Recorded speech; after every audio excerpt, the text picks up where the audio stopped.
are you sad that we're not recording outside? No. You managed to get over that. But see, the thing is, if we were recording outside, we'd have to record by the pool so that I could throw you in at the end. I say spoilers. Welcome to the Butts and Seas podcast, episode number 20. Woo! And you know what that means, Nick? Yes, we have another 10-episode celebratory shot. Yeah. Here. We have not tried these in full. I took a little sip just to sample, and I'm like, I think this will not be the worst. So. Nick fancies himself a mixologist. All right. Cheers. To 10 more episodes. I thought it was pretty good. It's not bad. What is it? It's just rum chata and screwball. That's what it is. I was like, rum chata doesn't burn like that. What is that? Spicy. So today we are reviewing the March 22nd, 1999 Monday Nitro. Our second of the going week by week. I don't want to die yet, but it's close. Yeah, this was a significant drop-off from the week before. Last week was a good one to start off with. This was just... It was so hard to carry. We watched this in 2 sittings just because I was just not into it and I wanted to fall asleep. And it was getting late. But this is also the special Spring Breakout episode, which means it takes place in Panama City, Florida. Panama City Beach. No, it's Panama different City than Panama City. Panama I learned City this Beach, when I was Florida. down there.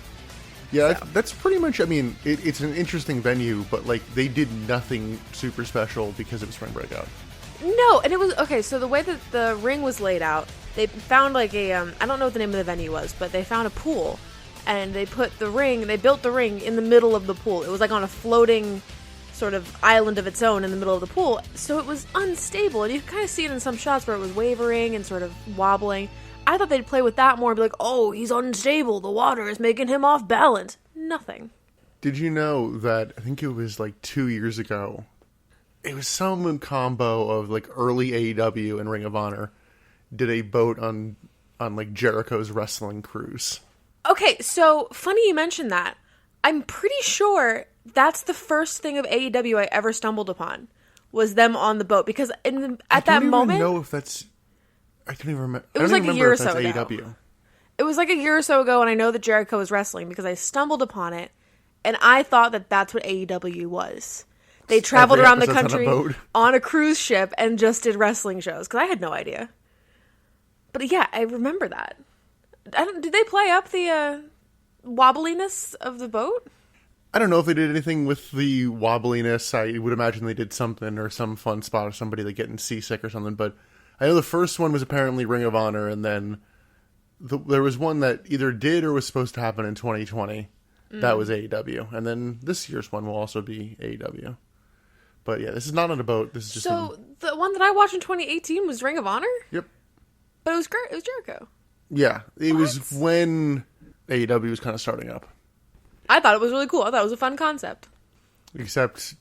I think people pointed out how smelly that cruise probably was. Oh, for sure. Put a whole bunch of I'm sorry, listeners. I know. Put a whole bunch of wrestling fans on a boat together. Like, put regular people on a boat together. That boat smells.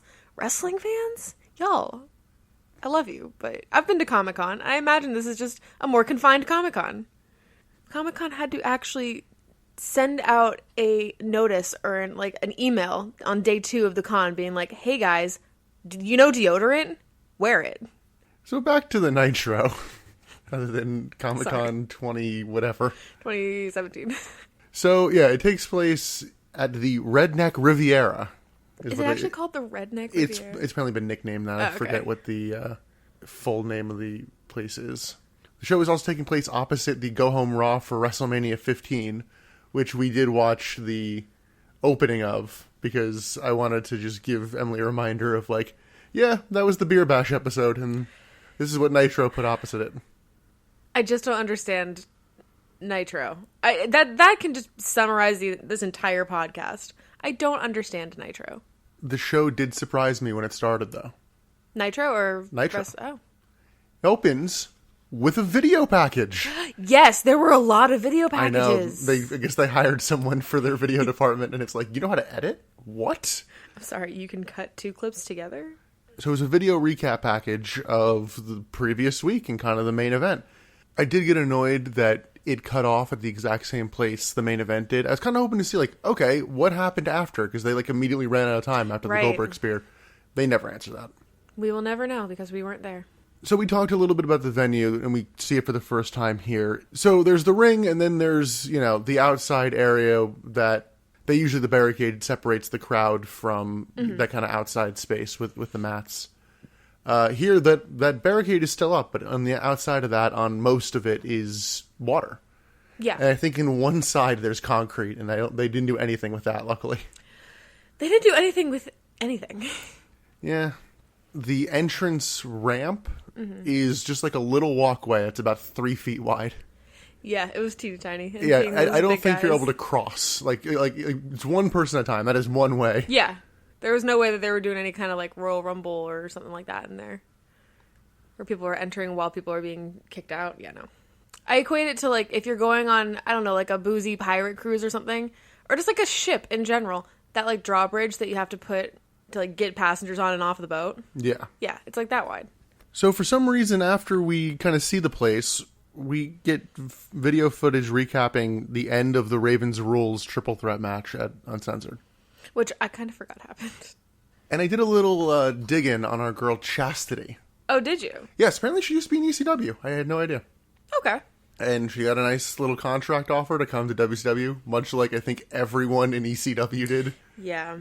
And she was part of Raven's Nest.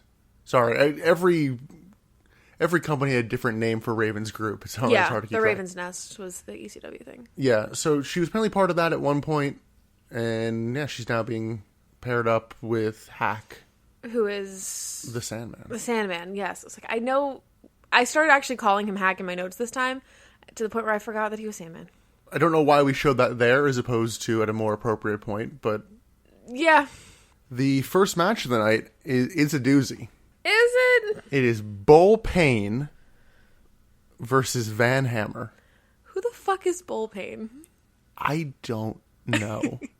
I tried to find anything on him, and there is very little, because do you know how old this man is? I'm going to guess mid-30s. Yeah, no one knows. Oh, for real? There is no information on the internet about how old this man is. What?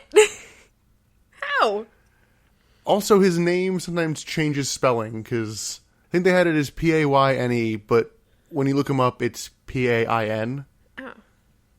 They just do that sometimes, where you have somebody later who has an L in front of their name, and then doesn't like the rest of their career, so...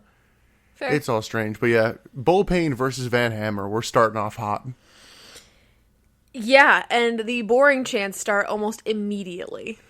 I wrote, it's simultaneously not fair and incredibly fair. It's like, give him a chance, but, we know it's going to get there. Just wait for it. Yeah. On commentary, they try to put over how cold the pool is. Yeah, they had nothing to say about the match, but everything to say about how chilly they were. If you get thrown in that pool, it's going to shock your system. Which we have experience of over the weekend. Yes. So I don't have a lot of notes for a lot of this show. Bull Payne almost wins with a frog splash, but Van Hammer ends up winning with a modified Alabama slam. It just seemed kind of boring the way he won. It was just like, no win. Yeah. There was no, pizzazz to it. It was just, really simple, I guess it would be chain wrestling is the term? Maybe a little bit. Yeah. Chain wrestling is usually more technical. This was kind of just nothing. Just, I guess, I don't know, time. Standard grappling? I don't know the term for it, where you're just, kind of going through the motions, not really doing anything special or individual. Just phoning it in. I just think of it as, this is a match that you do when you're training. Or, to warm up. Yeah. There was nothing to it. So Van Hammer wins. They're talking about how big a win it was for him, and I'm like, yeah, I mean, I wouldn't have, in a vacuum, I wouldn't have put money on Van Hammer winning on Nitro. No, but... If I knew who he was facing, I would, but, But like you said, in a vacuum. Yeah, if you just turned on Nitro and said, will Van Hammer win a match tonight? I'd go, no. No. So I looked up Bull Payne's kind of record in WCW, because I'm like, do we ever even see him again? I think we do, but he will never win a match in WCW. He will go 0-19 and then leave the company. Oh my god, really? Yep. And he doesn't go into anything else? Not really. Wow. Probably some indie stuff. What a career. Yeah. That's just kind of sad. Like, what do you have to show for your career? I lost 19 times. I don't think that's your career at that point. I don't know. It's basically a summer job. On commentary, they recap Rey Mysterio winning the cruiserweight title and actually put the match over. So being, like, oh, that was perhaps their best match to date. And I'm like, no, it wasn't, but... No, I mean, it was good. As any Rey Mysterio and Billy Kidman matches, it was good. Like, I enjoyed it. I don't think it was their best. We then get Ricky Rackman interviewing Rey Mysterio, who doesn't have his fucking belt with him. I could not remember the name of Ricky Rackman, so I just called him Frosted Tips. Michael Cole. Even Michael Cole wasn't, like... I guess not this early, but... Or maybe... I don't remember. Yeah, around this time, Cole has the Frosted Tips. Okay, well, this is the WCW Michael Cole, then. WCW Frosted Tips. As much as I have an up and down relationship with Michael Cole, don't compare Ricky Rackman to Michael Cole. I've never heard Michael Cole go, I don't know much about wrestling. Oh my god, he did. He said that, like, straight up in this episode. I'm like, why would you say that? We'll get to that segment. Ray cuts a bland babyface promo. He offers Kidman a rematch. And I think Ricky Rackman is like, why would you do that? Like, he's probably watched a lot of your stuff. And I'm like, dude, they've had like 10 matches. That's all they do is wrestle each other. Yeah. But so that match will be at Spring Stampede. Which you did kind of call. Kind of. Yeah, I think I accidentally was like, I don't know what you do with Ray besides this. Yeah, because it was in the uncensored episode when we were like, yeah, he's done with this story of like being mad at the NWO for unmasking him, I think was his story. It wasn't NWO, it was just Nash. Just Nash, okay. And in the uncensored episode that we did, it was just like, I guess it's done. Maybe they'll have him come back against Kidman or something, but I think he's done. And you were right. He came back against Kidman.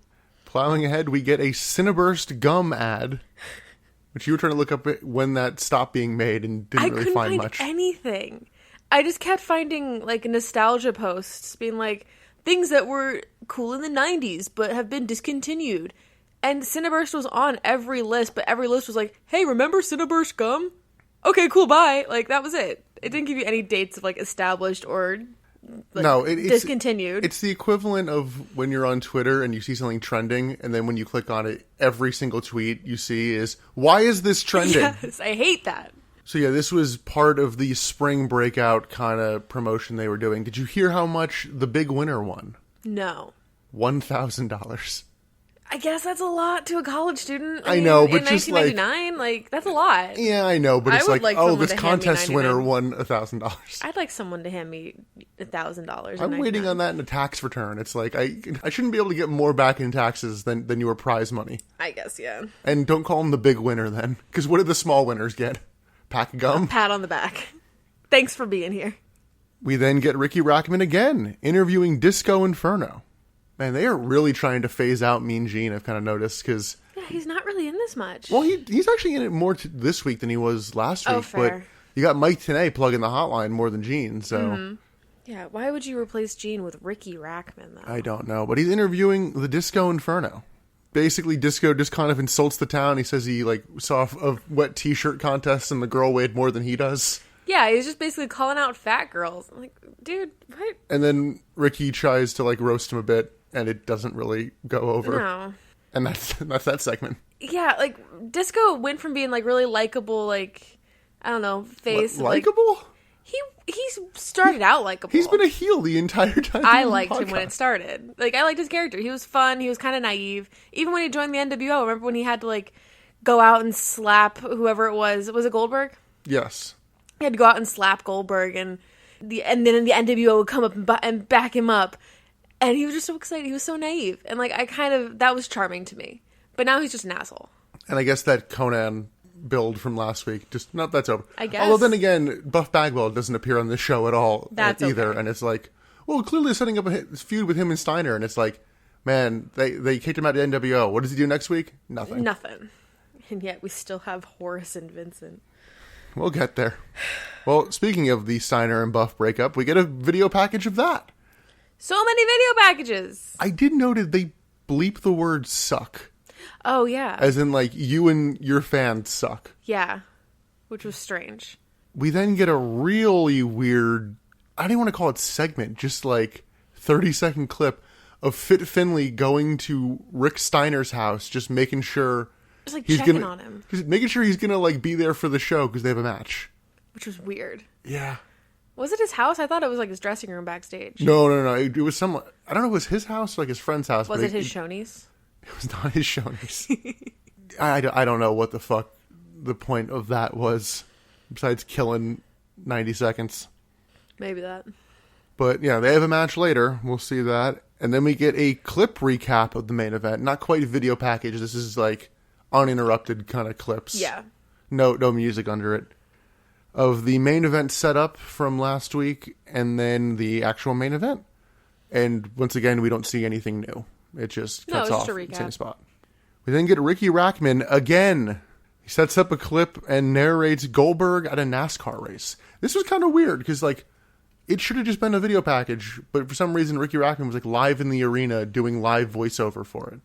I think I might have missed this bit. I don't remember him being in a NASCAR thing. Yeah, it was just some I just pre-recorded black thing. out. I totally missed what race it was. I don't think it was Daytona. Okay. I think they would have made a bigger deal if Goldberg was at the Daytona 500 race. I think, he like started the race or something, and it was just like a general like kind of like press event, and like here's him interacting with people. I must have blacked out. But while Ricky is narrating, Hack comes out and interrupts while he's being covered in barbed wire. He now wants to be called Hardcore Hack, and apparently he's facing Goldberg later tonight. Which is just strange. Because Hack is very much hardcore, and Goldberg is very much not hardcore. Like, you'd be hard-pressed to find Goldberg, like, pulling a trash can from under the ring and bashing it over someone's head. Like, that wouldn't happen, in my head, at least. Hack says, I'll show you hardcore, and then smashes himself over the head with a kendo stick. Busts himself open a little bit. Emily's favorite spot. Yeah, it's... Ugh. I figured this match could be interesting. I mean, obviously Goldberg's going to kill him, but I'm like, they've set up that Goldberg isn't a hardcore wrestler, so I'm like, okay, you could kind of do something of Hack getting the upper hand with, like, weapons. Yeah. If you really want to give him something. But I don't know. I don't know. I don't like him hitting himself with the kendo stick. After that, we get 60 seconds with Goldberg, which goes is not 60 seconds. Which goes for 87 seconds. Yes, we counted. And it's just clips of him killing dudes during his streak. Yeah, it was like a best of Goldberg. I feel like we're like almost an hour into the show at this point. Well, this is the first hour of the show where Nitro doesn't give a shit about the content that they're putting out because they're unopposed. So, yeah.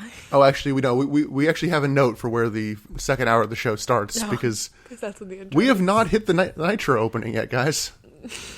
Our second match of the night, get ready for a fucking mouthful. El Dandy, La Cucaracha, Psychosis, and Silver King versus Damien, La Parca, Lizmark Jr., and Super Callow. Good for you for writing down all the names. When they said it was an 8-man tag, I was like, I'm not gonna even try to keep track of who's who. Well, you know who also didn't write down the names? Fucking production, because they didn't give, like, a title card for any of these guys. Oh, you're right. There was no nameplate thing. I had to, like, look it up, and I'm like, oh, shit. Like, commentary said it, kind of, in passing. Well, but you're right, there was no title card. They also didn't know who La Cucaracha was, which, unfortunately, in trying to find the names of everybody, I got spoiled for me who La Cucaracha is. So I know Emily does not. Yeah. He comes out wearing a Mil Mascaras mask and then a long flannel and long pants. And commentary just buries Mil Mascaras a little bit. Larry notes, well, he's not sucking in his gut, so it can't be Mil. Mil Mascaras is a apparently shoot dickhead. Oh, really? Okay. I have no idea who he is. Famous Mexican wrestler who just never wanted to lose. He appeared in a Royal Rumble and he had to orchestrate a spot where he dove to the outside and eliminated himself because he didn't want to get eliminated by anybody. You showed me this. I have seen that. So, I wouldn't say this is slow, but it's a lot slower than a lot of the cruiserweight stuff we've seen, I feel like. Yeah, it's weirdly slow, especially for the amount of people in the ring. Like, this should be bop, bop, bop, bop, bop, back and forth. But it's kind of just like, one guy hits, and then another guy hits. And they tag in. Yeah, like I kind of thought a fair comparison to this was the Michinoku Pro 6-man tag from ECW. But that was good. That was really that quick. was good, and that was really quick. This move was at a much, much slower pace. Yeah. Because the Michinoku Pro match was, I think we both agreed it was like a touch too long of a match. Yeah. But the pace of it was very quick and very energetic. And this did not have that. we do get a couple interesting spots of people doing like dives to the outside and really trying hard to not land in the pool. Like it's very abrupt suicide dives, like hit you and it's like, no, go straight down. Yeah. Do not let me sail into the pool. Although one of them, I think, almost accidentally knocks La Parka in because he takes the dive and he kind of stumbles back and it's like, oh shit, he almost kind of... So the amount of people in the ring and on the side, I'm shocked. None of them fell into the water. I was shocked. I thought that this would be the match that someone would like accidentally fall in. I also thought there'd be a lot more play with the pool than there was, but... So, in sequence, everyone misses a top rope oh my God. diving move to the inside of the ring, except for two people. La Cucaracha, who doesn't even attempt any of the moves, and Psychosis, who I think was supposed to do a move, but ended up crotching himself on the top rope. It looked accidental, but it was like, shit, we're in the finishing sequence, we can't redo this. So, because whoever dove after him had to like kind of dive at him, and it was like a really awkward, long kind of dive, and I went, I think you fucked up there, bud. So, okay, for La Cucaracha, the person that it ends up being, do I know them? Yes. Have they been in WCW already? You should actually technically know who it is by their finisher if you were paying close attention. Which is kind of a weird thing that it's like, oh, we're trying to have this be a twist, but also if you pay attention, I should know who it is. I'm guessing it's someone in the NWO. It has to be. La Cucaracha, like, it has to be. Yeah, it's definitely a white guy. It's not Scott Hall, is it? I think you're aiming a little too high, but we'll see it eventually. But La Cucaracha hits stunners on everybody, including El Dandy, who's on his team, and gets the win. Woo! Go Cucaracha. This was I had nothing to say about this match. It's nothing special. Meh. The issue is, it doesn't feel like they're doing anything with any of these guys except for the one that doesn't belong. They did. Psychosis had a push for a minute. Yeah, for like a single pay-per-view. Yeah. And listen, a lot of these guys are talented. It's just, they're not doing anything with them. Yeah, that's a lot of the problem with a lot of WCW talent. Yeah, would you believe Kevin Nash isn't pushing the Cruiserweight division? What?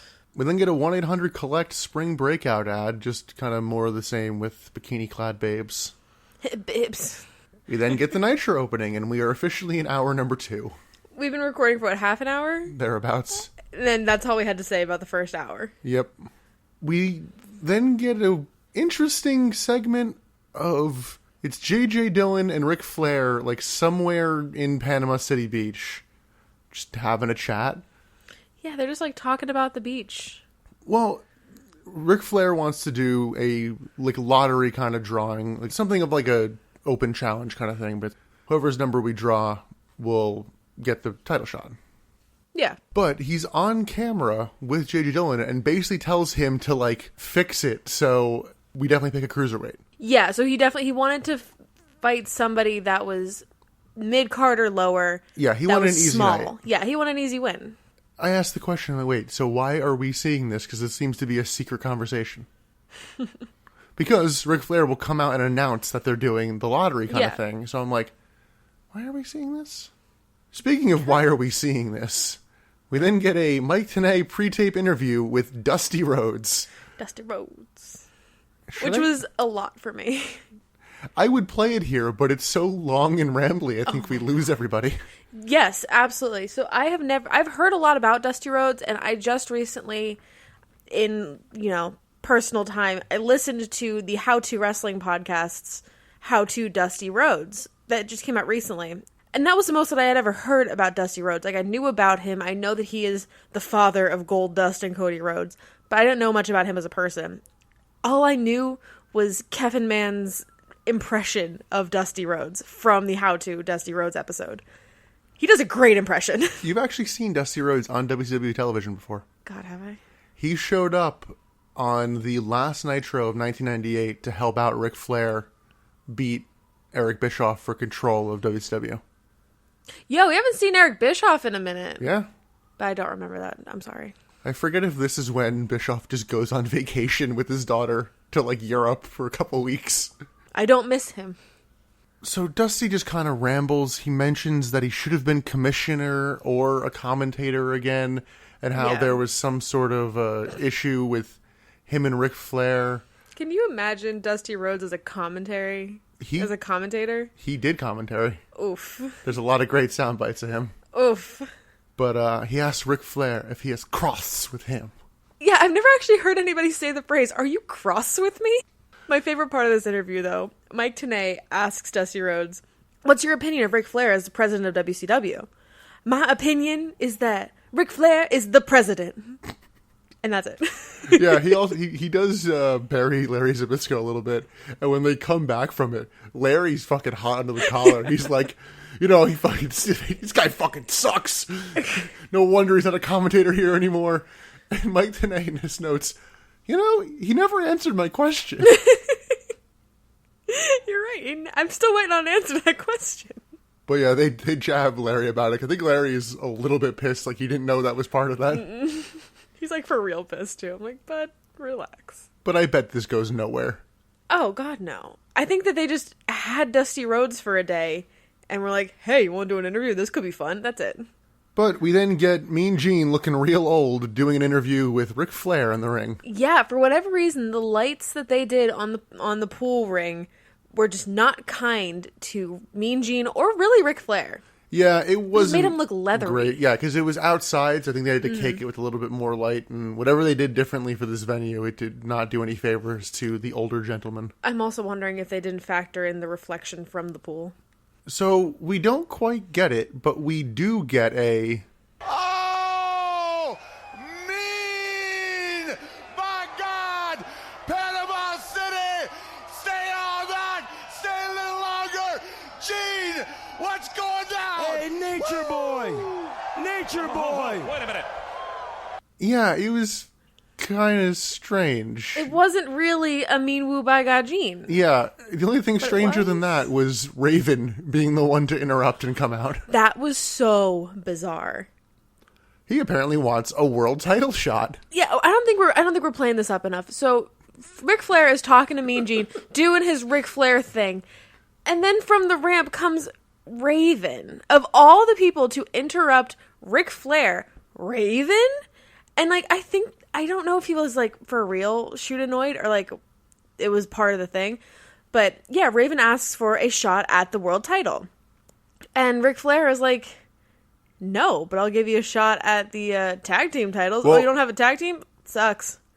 It's actually somewhat nice what he's doing, because he's like, "I'll give you a shot at the world tag team champions," kind of thing. But even Raven's like, "That's not what I wanted, but okay." Yeah, because he books Raven and Canyon versus Benoit and Malenko. And Raven's like, "Yeah, Canyon's not here. He's filming a Jesse Ventura movie." Fucking name But Ric dropper. Flair's like, "Well, be careful what you ask for. You still have to do the match." And then Mean Gene's like, "That sounds fair to me." It's like, what the How? fucking Gene with the heel turn. Yeah, was nobody bizarre. points out that it's like, yeah, it's a 2-on-1, it's a handicap match. It's not really fair. Because they keep calling it a tag team match. Yeah, Although, I guess there's a reason for that, but we'll get there.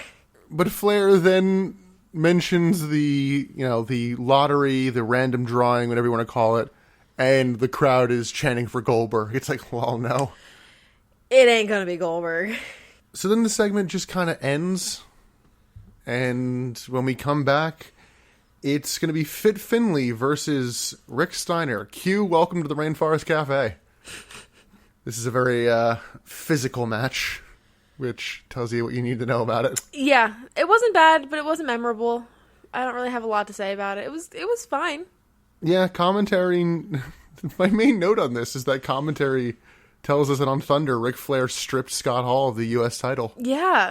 And it's like, there's now a tournament to crown a new champion.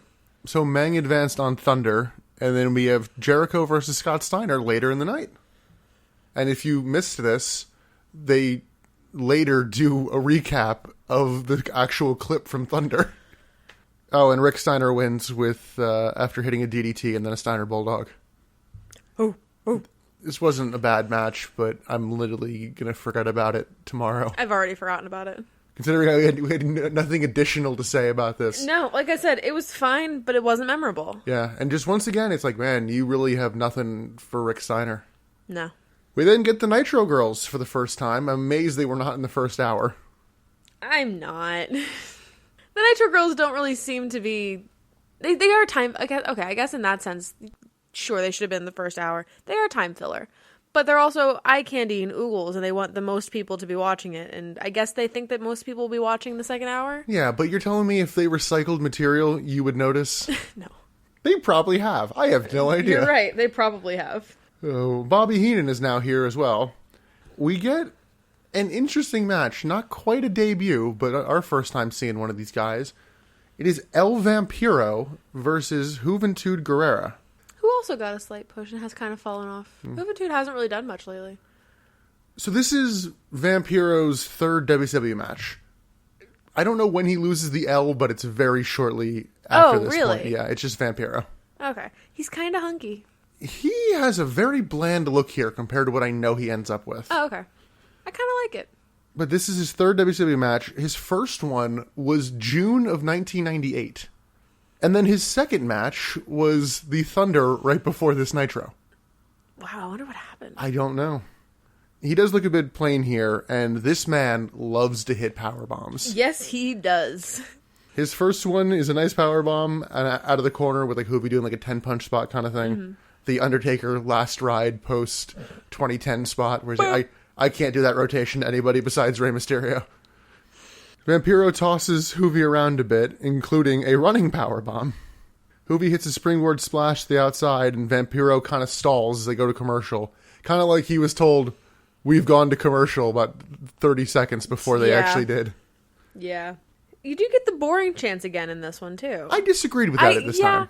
This was a lot more fun than the first match. I was enjoying this one a lot more, and I don't think this one deserved the boring chance. No. It's interesting, this match. In that commentary actually notes, it's like, yeah, Hoovy's getting tossed around, but this is not a one-sided match. Like, no. He is getting a couple like good licks in when he starts it. Yeah.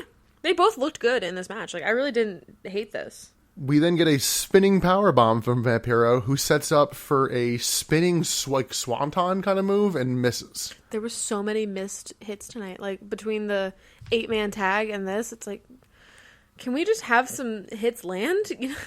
We then get a very scary gut-wrench top rope suplex where they try to do it like too quick, and I credit to Hoovy for being able to actually flip around in time because he did not have the initial rotation on that. It looked a little scary. You definitely have more of a radar of what is almost bad, because I didn't see anything bad in this one. Vampiro, I think, attempts powerbomb number 6. Or at least attempt number 6. I don't know if he hit all of them, but it gets countered, and Hoovy wins with a Hoovy driver. Hoovy driver. Yeah, this really wasn't a bad match. Yeah, I liked it. I enjoyed this match quite a bit. Although I was surprised that Hoovy won. You debut Vampiro in his first Nitro, he loses. I don't think they really care about that. Fair. I just let him like, oh, this is, obviously Vampiro's going to win this match, and then he didn't, and went, oh, okay, that's an interesting... Because I don't know if they really have any plans for Hoovy either, so... Yeah, I feel like his story is kind of halted until Eddie Guerrero comes back. Yeah, I don't know when Eddie comes back, but I'm also trying to avoid spoiling it for myself. Fair, and he had like a pretty bad injury, so it could be a while. I feel like bad injury implies happened in the ring. It wasn't a horrible car accident. It was a bad injury. So, we get some more Ricky Rackman. Aren't you excited? Frosted Tips. He's doing the Miss Nitro competition? So, yeah. Well, first of all, this is where he admits, I don't know much about wrestling, but I know that Panama City has some fine women. Ugh. They kind of pitch it as like, this is going to be the finals. But then they're like, yep, this is Miss Nitro. Yeah, they didn't show any footage of the actual competition. Which, did you, like me, think that this was like a new Nitro girl? I didn't know what it was. I just thought they were going to pick a hot girl from a lineup. I thought they were doing, hey, we're doing a contest to like find the next Nitro girl. That would have made more sense. Yeah. So I did not look up the winner, but her name is Julie Williams. She's cute. I mean, she's... Cute as a button. Yeah, there's not really much on her anywhere. I think everything that you find is, yeah, she was on this. So I'm guessing it was an actual contest winner. I guess, yeah. Don't know what the contest was. I don't know either. But of course, Hogan and Nash ruin it. Yeah, well, Julie is wearing, jeans and a t-shirt. Yeah. Nothing crazy. So Ricky then goes to like show her off and interview her and is like, wave hi to those at home, and goes to the wrong side. Yeah. And then it's like turned around and it's like, go there. And I think Tony and commentator's like, yeah, there's the camera. So then Hogan and Nash come out with a parade of women in bikinis. Which, can we just make a brief mention of last episode we mentioned we were watching some 2011 Raws. Yes. And who has showed up on those Raws but Kevin Nash? Oh my god, yeah. So we're like doing kind of a best of sort of, not even necessarily. We're skim watching. We're skim watching, and we're mostly looking at CM Punk's kind of run through the company at this time. And Nick starts telling me about this match that's going to happen at, what is it, SummerSlam? Well, the upcoming one is Night of Champions, but before that was SummerSlam. So Nick's telling me about this match, and he's like, oh, well, CM Punk has a match, but there's another person in the match, too. And I'm like, okay, I didn't think anything of it. And then we were watching this episode, fucking Kevin Nash comes down from the audience and just obliterates CM Punk. I'm like, why would you show this to me? And then... Why? And then he comes out for a couple weeks on Raw and doesn't have any music. And then he comes out and does have music. And what music does he have, Emily? I wanted to die. I do love CM Punk ripping into him, though. That's pretty fun. That's very cathartic for me. The click is the noise the audience's remotes make when Kevin Nash is on screen. And then it's also the noise your knees make every time you walk. Oh, man. But, yeah, we get no CM Punk tonight. We get Kevin Nash and Hulk Hogan, who I'm not even sure Hogan ever, like, grabs the mic. No, he's just there to ogle some boobs. I noted something very important in here, and we'll come back to it around the end. They were looking for the NWO's Miss Spring Break. Yes. That'll be important. So the way they're going to do it is just the hand over the head survey style kind of thing. Yeah. And they audience cheers. Yeah, and they get 2 or 3 in and they go, wait, weren't there 8 women? And they count, there's 7. They're like, all right, bring out the 8th contestant, and it's Tori Wilson. Gee, who would you think wins? Tori Wilson wearing just like a long kind of white dress. And I'm like, yeah, Tori's going to win. They're like, oh, you need to be in a bikini. So she like takes off the dress and is wearing a very lovely bikini. Shut up. I mean, no shame to Tori Wilson. Like, if I looked like her, I'd be wearing a bikini every damn day of my life. But I just see her. I'm like, I hate you. Nothing against her. Ricky Rackman then grabs the mic and is like, no, but we were doing Miss Nitro. And it's just kind of generally awkward. And then Kevin Nash makes him pick Miss NWO, which won. Ricky is like, oh, I don't want to do it. So Kevin Nash threatens to powerbomb him. And then it's like, yeah, whatever you say. And it's like her. It's like, okay, Tori wins. But I kind of glossed over it there. He tells Ricky to pick a Miss NWO. There's only been one other Miss NWO contest to my knowledge. With, oh my God. With the Grain Inspector. Sorry, the Grain Inspectors. I forgot that they were Miss NWO. The Grain Inspector, so now Tori Wilson is a Grain Inspector. Right? Apparently. Winner must become a Grain Inspector. I still want to know what the fuck a Grain Inspector does. I don't know. However, this one ended logically with the hot girl winning. Oh yeah, David Flair came out with Tori, by the way. Oh, well, yeah. But, well, I don't know what the point of this was, but this was at least shorter and made a little more logical sense than the one it sold out in 97. Where it just ends with Eric Bischoff making out with a middle-aged woman. Oh, yeah. Who then sits on a toilet seat. I don't remember that part. Yeah, that was the big throne. It was a toilet seat. I don't remember that. That's okay, though. I don't need to remember that. I was having a good time realizing that Eric Bischoff is not here. So after Tori wins, Nash gets on the mic and says, Sable, eat your heart out. Because I think literally that week, Sable's Playboy issue came out. Oh, really? And do you want to hear a sad, funny, I don't even know how to describe it. Do you want to hear a thing, that works, about Sable, Tori, and Playboy? Okay. In 2003, I want to say, they posed together in Playboy. Oh. Yeah. It's just a weird coincidence. I don't know. Because WWE had an agreement where they pretty much had one person each year appear for Playboy. I'm looking it up. Pervert. This is research. Gotcha. Now I can use that excuse. I didn't say that. Yep, that's boobies. them titties. I think both of them appeared, like, well, obviously. I obviously, saw a lot of boobies just now. I'm done. I'm good. Well, obviously Sable appeared twice. I don't know if Tori appeared twice or Why what. did I look that up? I keep forgetting that Playboy is full nude. I always think it's just, like, skimpy picture. Why did I look that up? Listen, it's not Hustler style. Shouldn't have looked that up. Do you know what Hustler style is, Emily? I don't want to know. Let's keep this as family friendly as we can. Ugh. And then Hogan and Nash are like, "Oh my God, did you really say that?" It's like, "I think I did." Hey, boo boo. And then they just like weirdly hold on it for a while before they go to commercial. Yeah.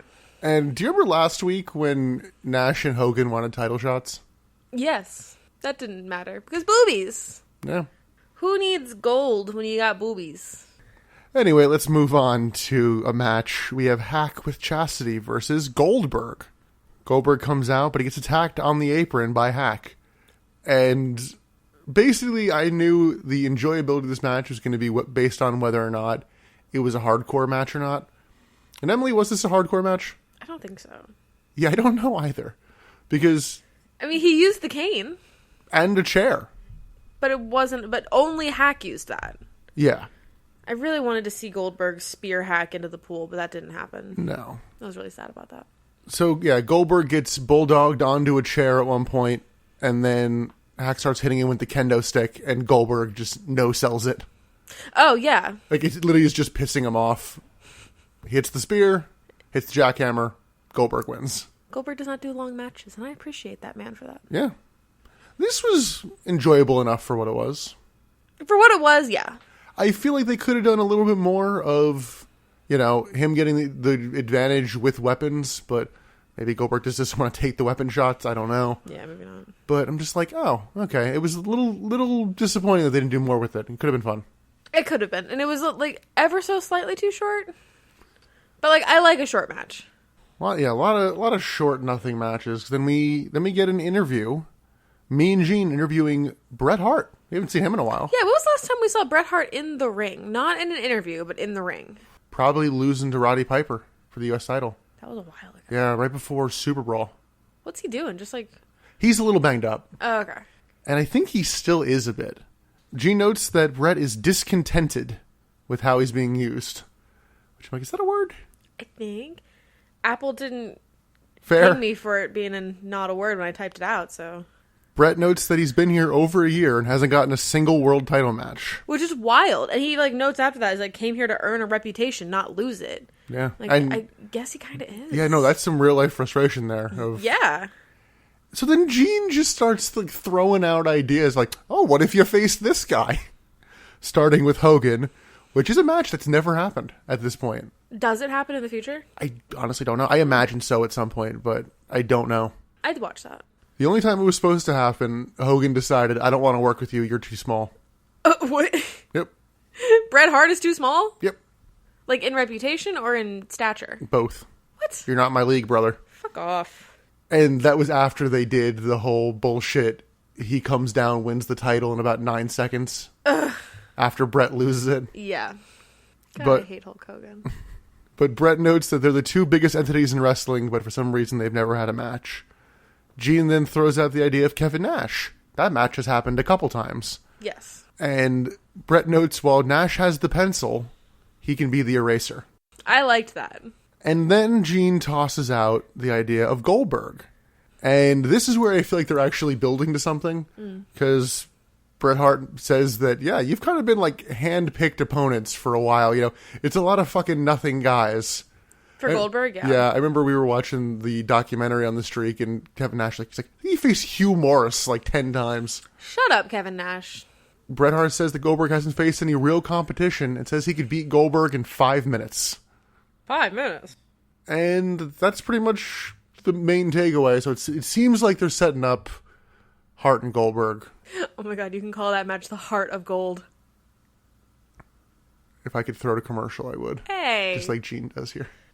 So after that, we get a interesting Nitro Girls segment. This is my favorite Nitro Girl segment to date. It's probably mine too.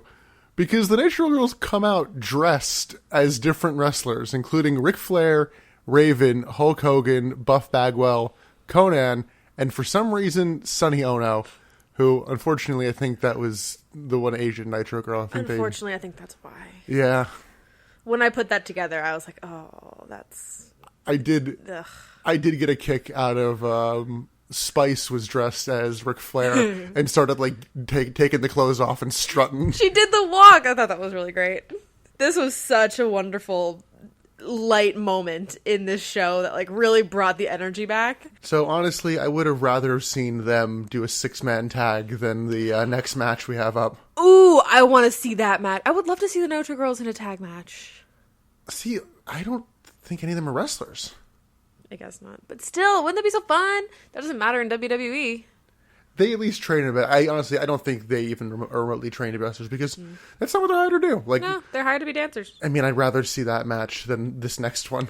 Isn't this the exact match that I complained about last episode? No, last episode, I think it was flipped. I think it was or Stevie Ray versus Horace.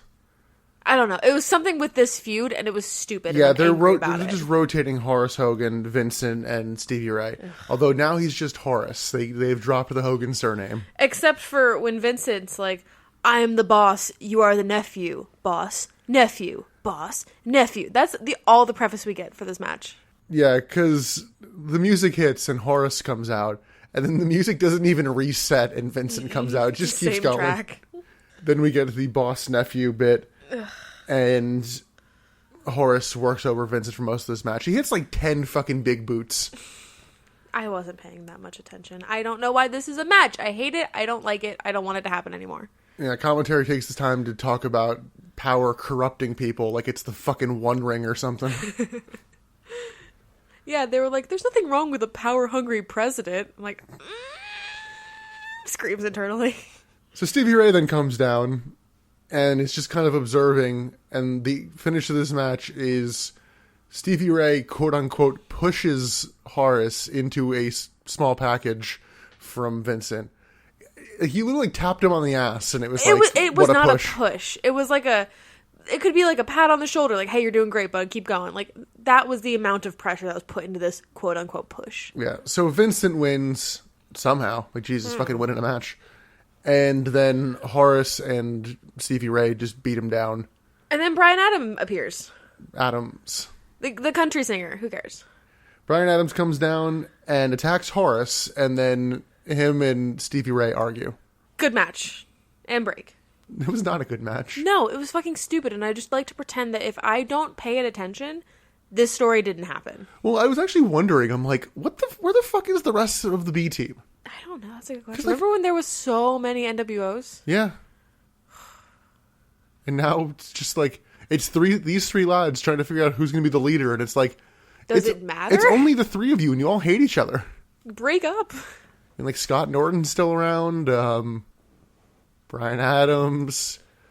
I'm out. You kicked out Mr. Perfect and Barry Windham. Yeah.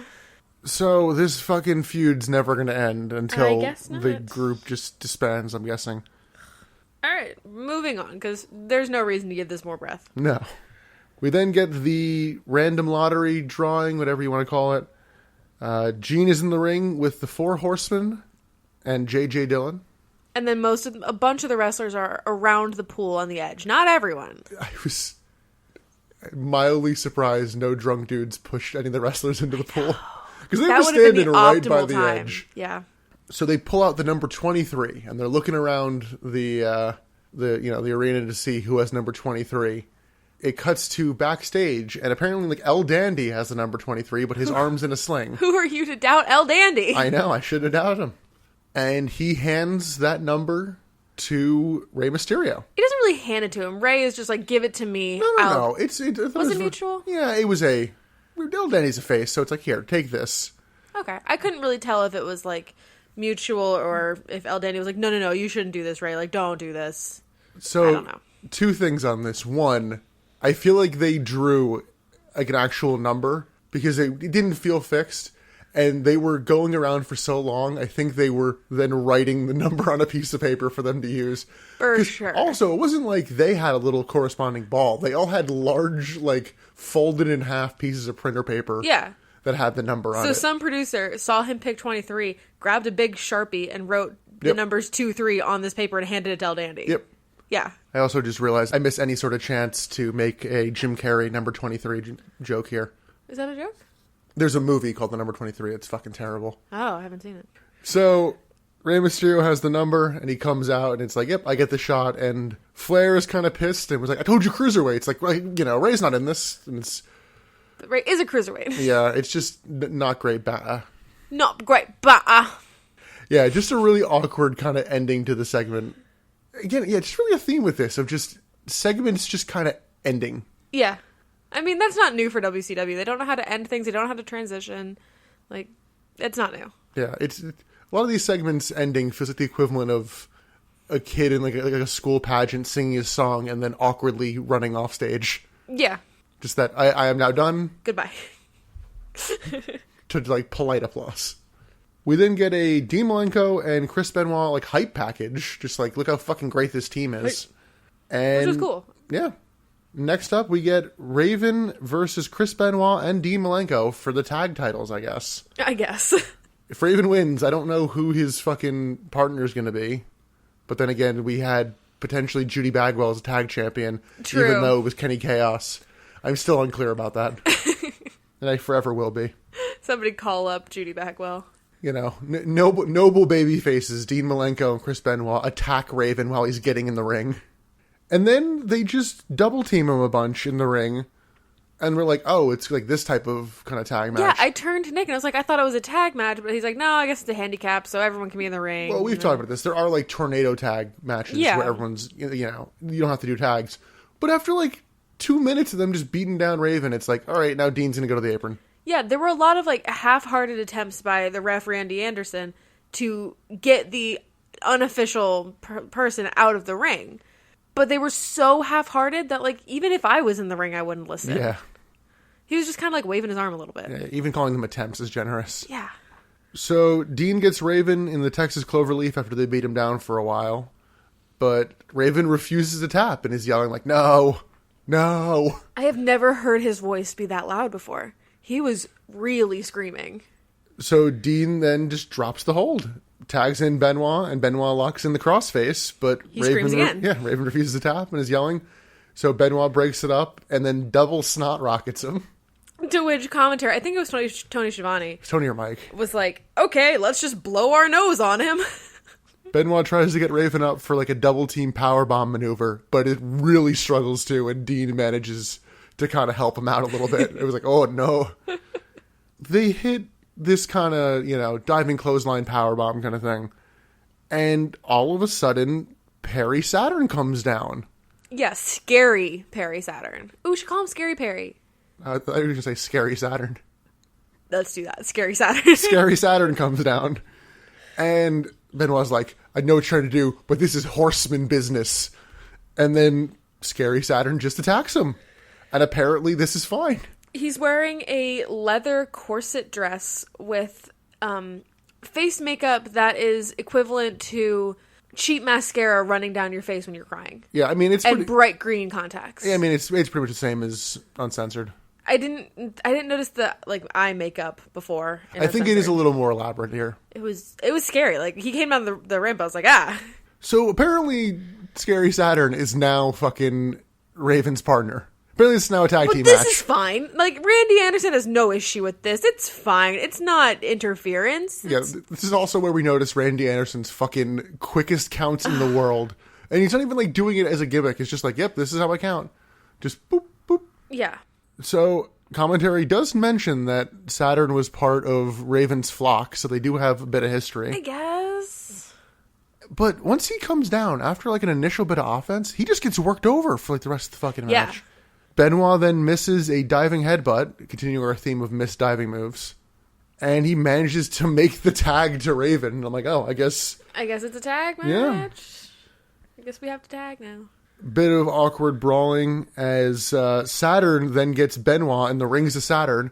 Just a note here, Scary Saturn, not the legal man. No. Dean goes to grab for the belt and is going to get himself DQ'd, but Raven stops him and then manages to get a belt of his own. And they go in the ring, and in order to stop Dean, Raven hits Dean with the belt, and the ref calls for the bell. That's the DQ, not, the illegal man, not the fact that Perry Saturn is not in this match, or the tags not work. Like, yeah. Yeah. What? But because Benoit was in a submission move, Saturn and Raven think they've won and celebrate with the titles. The ref's like, no. Winner by DQ. Yeah. The Horsemen.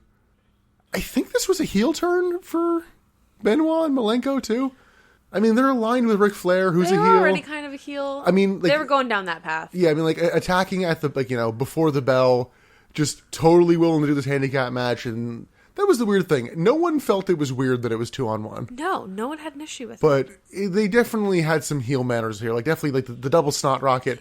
I know he does that as a face, but it's like... The immediate double teaming at the beginning. Yeah. Yeah. What'd you think of the matches? I know it was hard to follow. Hastily put together, but... I didn't love it. I thought it, yeah. I didn't love it either, but it was better than a lot of the stuff that's been on here. So far, yeah. The fact that Saturn just comes down and is like, yep, it's his partner now. Yeah, so I guess they're tag team champs now. Well, they're not, because they didn't... Well, tag team partners. I guess. Whatever. Oh, man. This is such a nothing episode. I know. I feel like we're breezing hard. through it.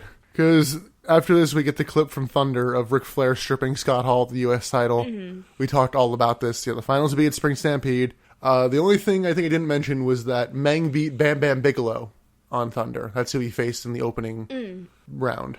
And I think in that recap, you said, like, I don't think that Bam Bam Bigelow's shoulder is down. I don't think that he actually won. Yeah. To which I said, are you going to tell Meng that he didn't actually win? Nope. No, I'm good. Yeah. You can tell him. I'm good. Let's let him win. Well, speaking of scary men, next up we have Scott Steiner versus Chris Jericho in another first round kind of matchup for that tournament. Right. While Steiner's coming out, Mike Tenay plugs the WCW hotline where they says they'll give you some like updates on Sting and Randy Savage. Yeah, it's a good way to get people to spend $1.99 a minute. Do you want to know where these two big names are? Call us and we might tell you if you keep I think they're on both the phone. back soon. Oh, really? Yeah. We get a Scott Steiner promo. He is the best at sex. Imagine the perfect man with a perfect body. Now open your eyes and see that man is me. Basically, that's what he said. I think it was, don't imagine the man is me. The man is me.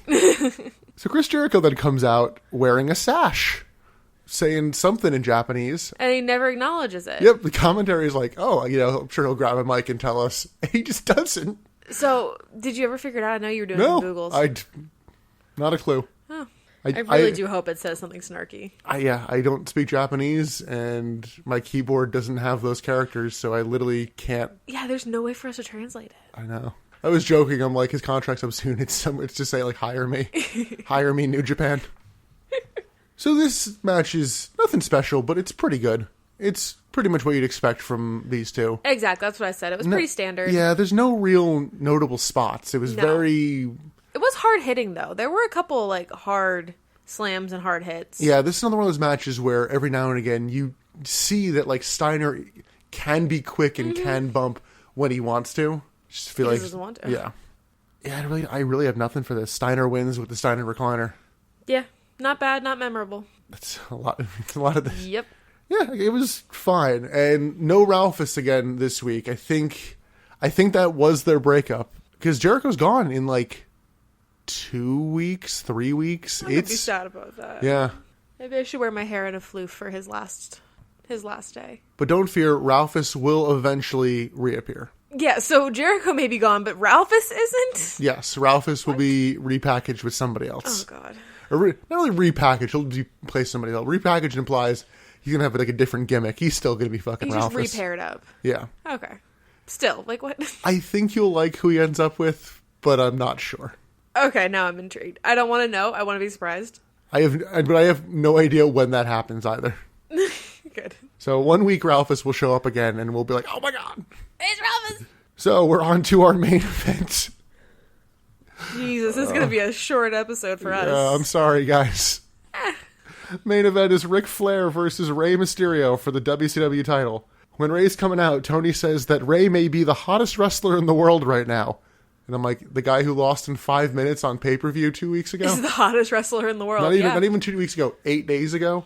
And during the Michael Buffer entrance, it's like he beat Bam Bam Bigelow, Scott Norton, and Kevin Nash. And I'm like, it's not exactly a killer's row, guys. No. So you beat Kevin Nash, that's something. Okay. Beating Kevin Nash is an accomplishment. You beat Scott Norton, who hasn't been on TV in about a month, it feels like, and, is part of the B team. And then Bam Bam Bigelow, who on Thunder lost in the opening round of the U.S. title tournament. It's like, yeah, it's not really much. Yeah, no. There was a pretty significant firework malfunction, though. Yes, I was out of the room for this, and I heard a crap... It's for Ric Flair, who comes out next. And I hear it from the other room, and I'm like, that's a fuck ton of fireworks. And apparently you were like, no, we didn't see, like, any of them. We got very few fireworks. It was kind of weird. So, I believe this is Rey Mysterio's first chance at the WCW title. Oh. I don't know how many he'll get, but... I just don't like anything about Rey Mysterio's new look, new song, new... aesthetic. It's not Rey Mysterio. It's no Who's That Jumping Out the Sky. R-E-Y, Mysterio. Here we go. So the story of the early part of this match is that Flair is like not treating Rey as any sort of a threat. We did get a Flair flop, which I guess you hadn't seen before because you were like, what the fuck was that? I've seen some kind of Flair flop, I think, but not so dramatic as this because I didn't see Rey hit him all that much. Maybe like one hit, not very hard, and then he just like sweeps his own leg out from under himself and just flops back. Yep. What just happened? Looks like a cartoon character. So Rey gets tossed to the outside, and Arn tries to attack him, but Rey counters it and knocks down Arn. Obviously, Arn wasn't going to get any power over Rey. Is it because he didn't have the tire Arn? He didn't have the tire Arn. He was completely unarmed. Where was the tire Arn? He didn't want to kill the guy. Back in the ring, a very large Ric Flair sucks chant starts. And it gets muted almost immediately. But muted to the point where, like, they muted every... Yeah, because, like, Rey gets slammed on the mat and there's no noise. It was so weird. Which, yeah, I mean, one, it was absolutely weird. Two, I'm like, are you doing it because it's saying sucks? Because they bleeped it earlier. Are they trying to be G? Like... I don't know. I just wrote weird. Rick Reigns over here. Oh. Because, like, I've definitely heard them mute the mics in WWE TV, but I don't feel like it's ever... all of the mics. I feel like it's a section of mics. It's all the crowd mics. All the crowd mics. Fair, They don't mute the one that's over the ring. I never really noticed. I don't think anybody really noticed them too much until Roman Reigns was getting a big face push. Oh, Roman. The problem is he's hunky. He's doing great now. Is he? Do people like him? Or are we still tired of him? No, he needed a character change, and then he got it, and it's like, oh. Oh, true. He's much better as a heel. Yeah, it's like you're being a bastard heel. So it's like, yeah, he's much better. I hate you because of your character, not because of what you stand for. Anyway, this. But these two in this match, like, don't have chemistry. No, they really don't. They have such different wrestling styles that for some wrestlers... it's good to go up against someone who's really different from you. It gives like a different kind of tension or a different kind of match.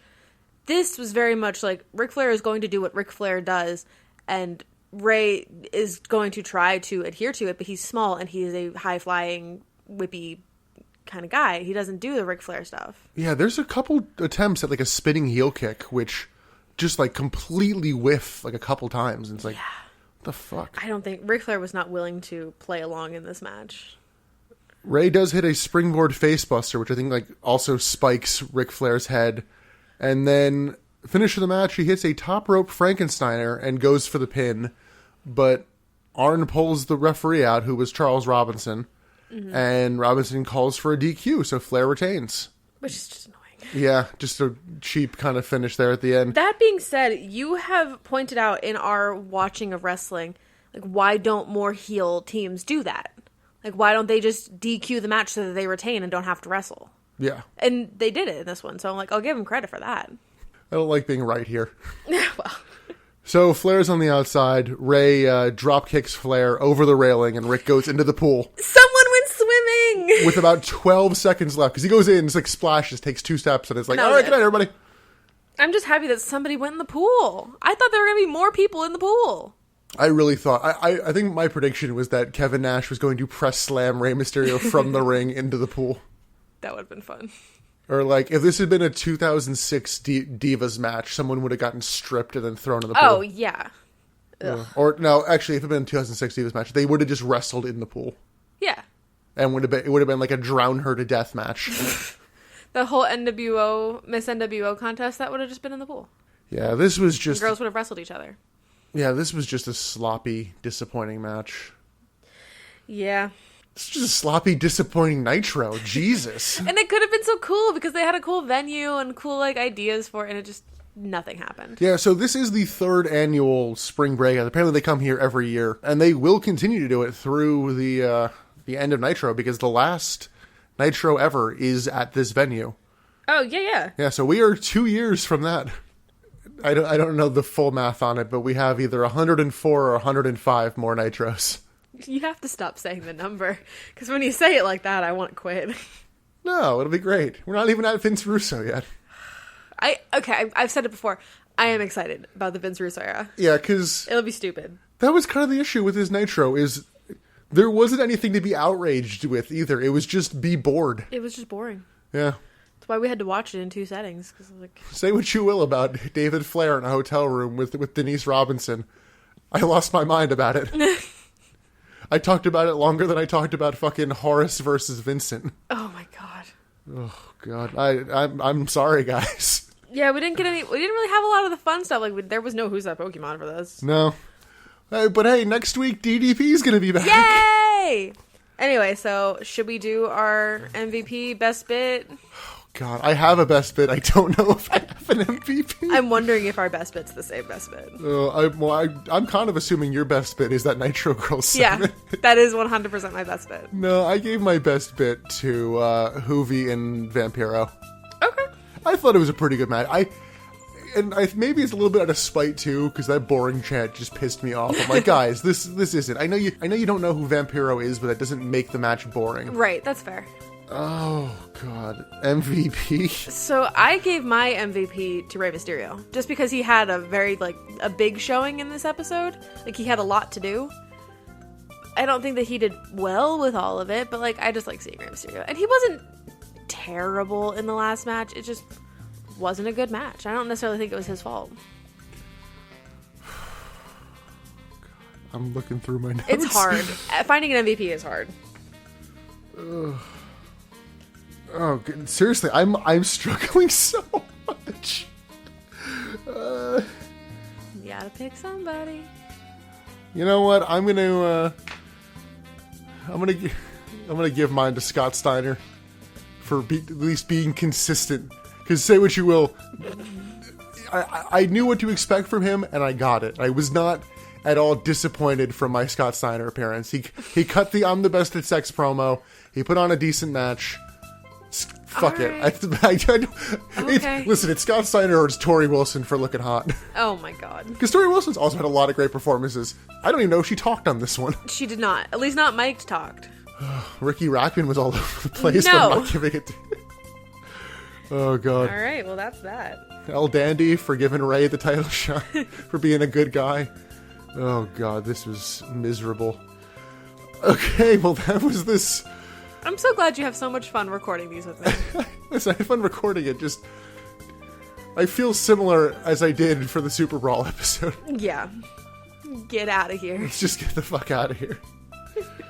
Oh. Hopefully next week's better. DDP's back, so. Yeah, next week isn't a weird gimmick Nitro, and That's not our next episode, though. Well, it's not our next episode. You are correct. Next episode will be WrestleMania 15. Whoa. Yeah, because that is the Sunday after this Nitro. And then after that, we will have the March 29th Monday Nitro with the return of DDP and the final appearance of that Nitro set.